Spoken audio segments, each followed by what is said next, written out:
Eu sei que você já ouviu falar sobre a árvore da vida. Já leu algumas coisas sobre ela, ou até mesmo já mergulhou fundo no assunto e conhece bem. Não importa. Isso não é sobre um monte de coisas que você já ouviu falar. É sobre especulações pouco divulgadas. Algumas delas se apoiam em estruturas antigas, estudadas, revisitadas por diferentes correntes místicas ao longo da história. Outras sobreviveram de forma mais silenciosa, quase como ecos, repetidas o suficiente para não serem ignoradas, mas que nunca foram completamente explicadas.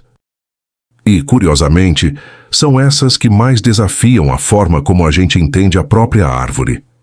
Isso é sobre um diagrama: 10 esferas, 22 caminhos, 3 pilares, 4 mundos e um fluxo constante entre descida e subida.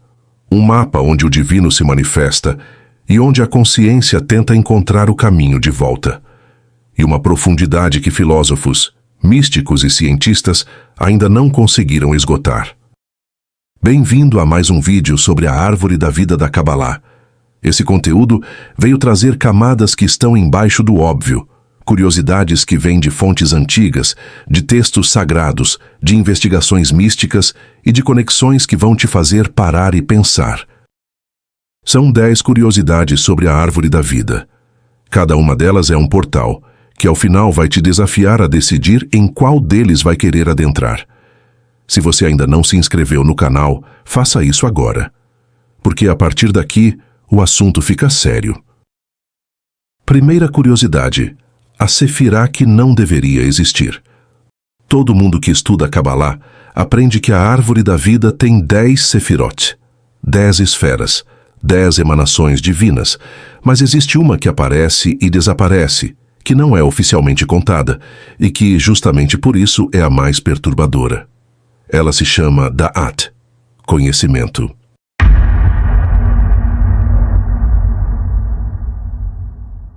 Da'at não é uma Sefirá como as outras.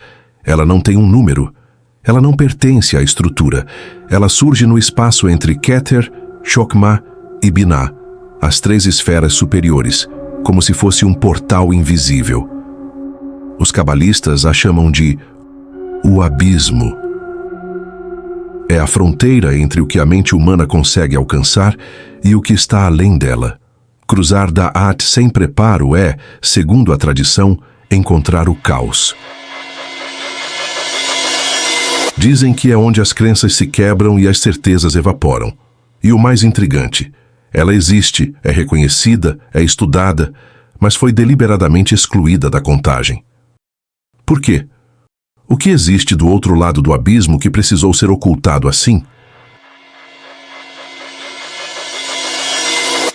Segunda curiosidade: a árvore existe em 4 dimensões ao mesmo tempo. A árvore que você vê desenhada nos livros é apenas uma fatia da realidade. Segundo a Kabbalah, a árvore da vida não existe em uma dimensão só. Ela se replica em 4 mundos simultâneos.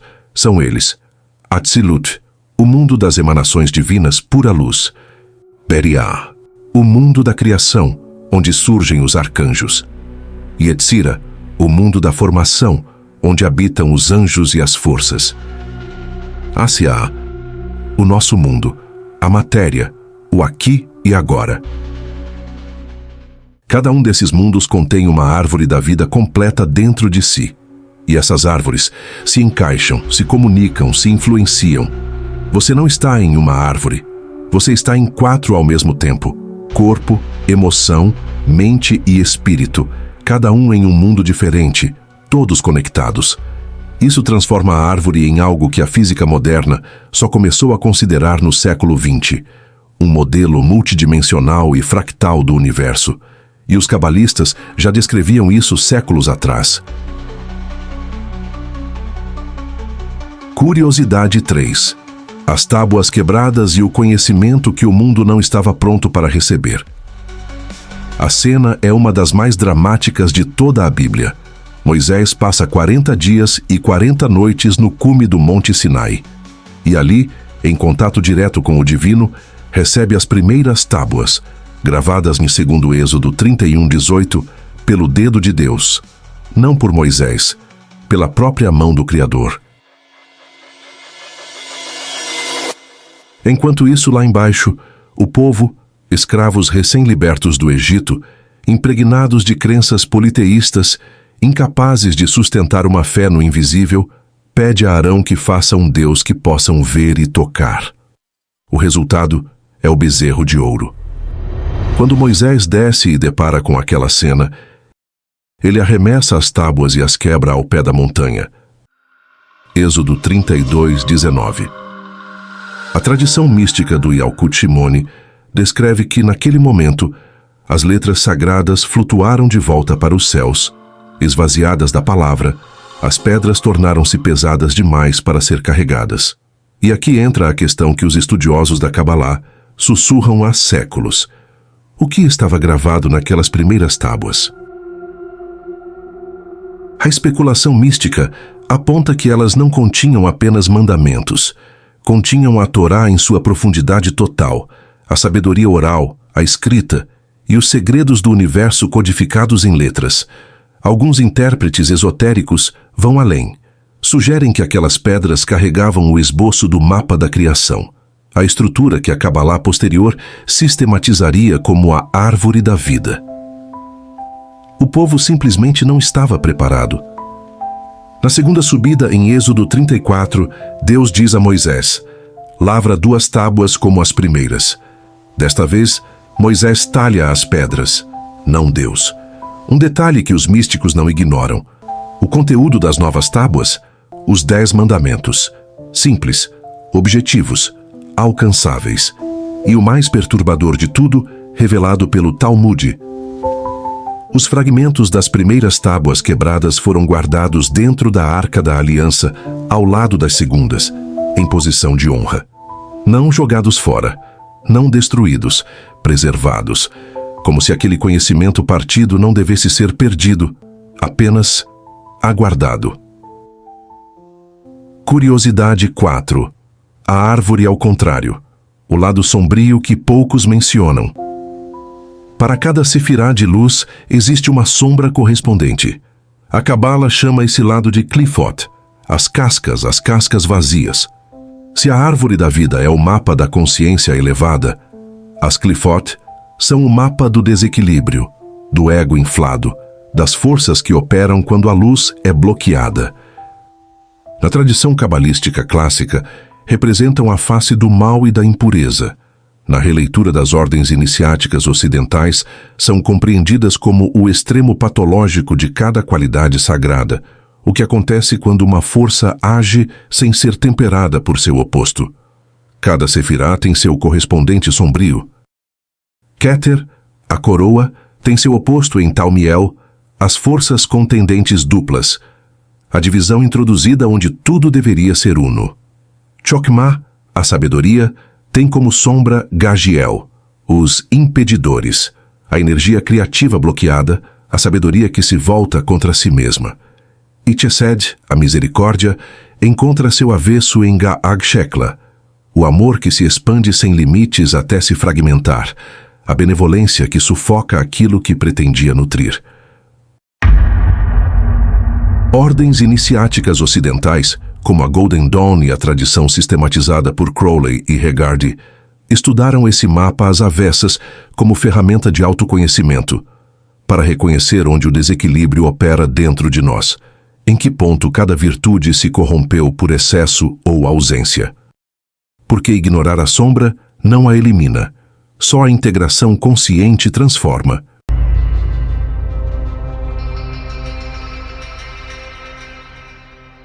Quinta curiosidade: o relâmpago flamejante, a ordem secreta da criação. Existe um caminho específico que a luz divina percorre ao se manifestar de Keter até Malkut. Os cabalistas o chamam de relâmpago flamejante, ou espada flamejante. Ele não desce em linha reta. Ele percorre as 10 sefirot em um movimento de zigue-zague, alternando entre as colunas da misericórdia e da severidade, passando pelo pilar do equilíbrio ao centro. O que torna esse caminho extraordinário é o seguinte: a sequência exata em que o relâmpago percorre as sefirot corresponde à ordem em que o universo foi criado. E essa ordem espelha surpreendentemente o que está descrito no livro do Gênesis. E Deus disse do Gênesis, cada ato da criação corresponde a uma sefirá sendo ativada. A Cabala não está interpretando a Bíblia.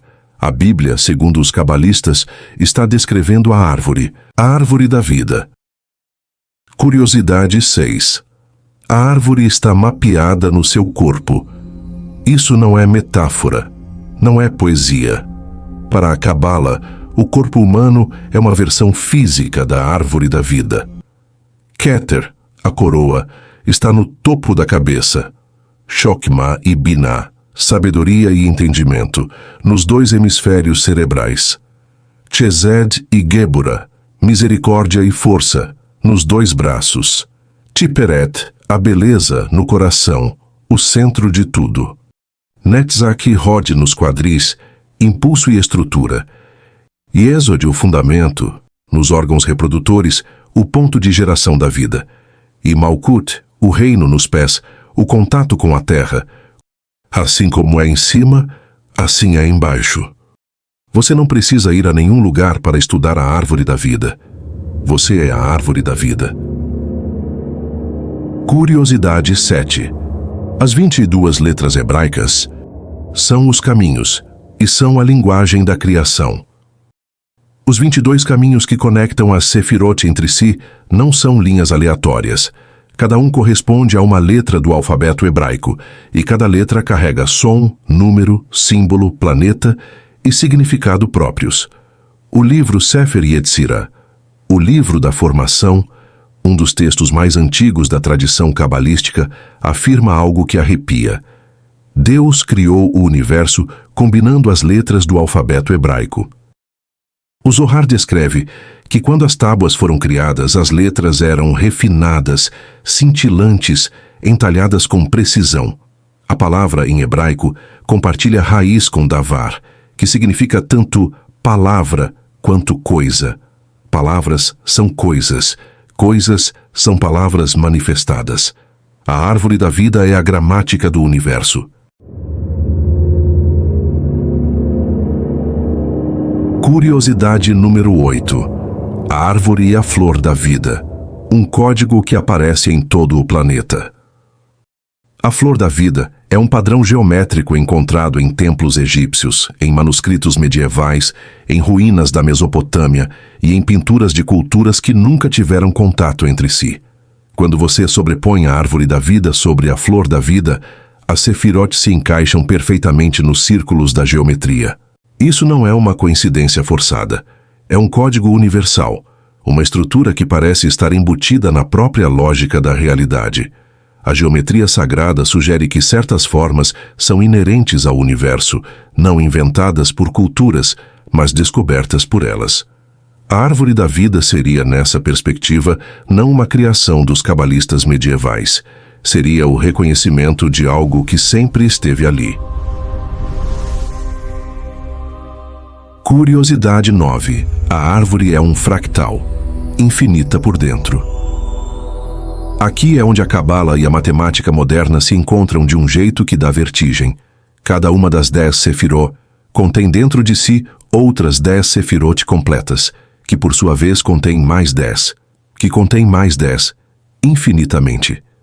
Isso é a definição matemática de um fractal, uma estrutura que se repete em escalas cada vez menores, mantendo o mesmo padrão.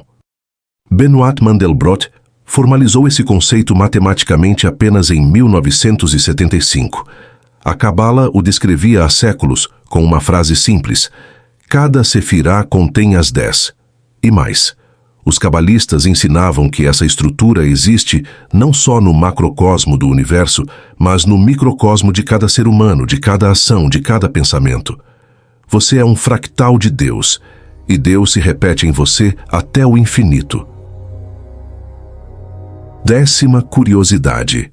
A árvore, como mapa de iniciação. Os graus que ninguém vê. A árvore da vida não foi apenas meditada, ela foi percorrida. Ordens iniciáticas como a Ordem Hermética da Aurora Dourada e a Estrela de Prata de Aleister Crowley usaram a árvore como base de um sistema completo de evolução espiritual em graus. Malkuth é o início, o neófito, aquele que ainda está preso ao mundo físico.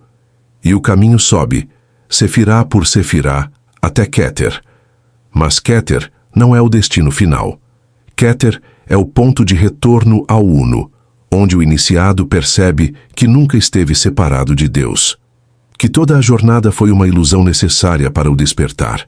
O que mais perturba nessa perspectiva, que esses graus não são medalhas para colecionar. São estados de consciência reais, verificáveis, vividos. E a pergunta que fica é: em qual Sefirá você está agora? Você chegou até aqui, e isso não é aleatório. Sabe o que eu aprendi estudando a Cabala? Que a árvore da vida não é um sistema para ser entendido de uma vez. Ela é um sistema para ser habitado. Cada vez que você volta a ela, você volta diferente, e ela te devolve algo diferente. Das 10 curiosidades que vimos hoje, eu quero te perguntar uma coisa. Qual delas te tocou de um jeito que você ainda não consegue explicar? Escreve nos comentários. Não o que você acha sobre o tema, o que você sentiu. Porque a Cabala não é uma filosofia para a cabeça, é uma tecnologia espiritual para a alma. Se esse vídeo abriu alguma porta para você, compartilha com alguém que também está nessa busca. A gente não caminha sozinho nessa árvore. Compartilha com alguém que também está nessa busca. Conhecimento como esse não foi feito para ficar parado numa tela. Ele foi feito para circular, para encontrar quem está pronto.